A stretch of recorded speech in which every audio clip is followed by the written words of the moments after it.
समय है और हम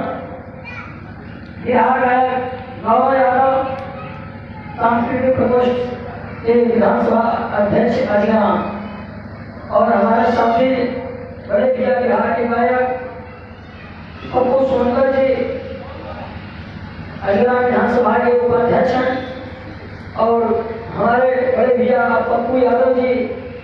अजगा विधानसभा सांस्कृतिक प्रकोष्ठ के सचिव और बिहार की बड़ी सुंदर ही गायिका आप रानी सोनकर जी और बिहार के सुंदर गायिका आप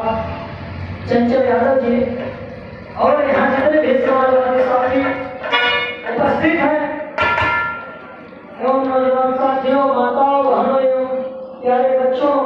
जहाँ तक यह मेरी आवाज जा रही हो, आप सभी लोगों के चरणों में नमस्कार प्रणाम करते हुए एक ही स्वर में आप सभी लोगों का सादर सम्मान करता हूँ।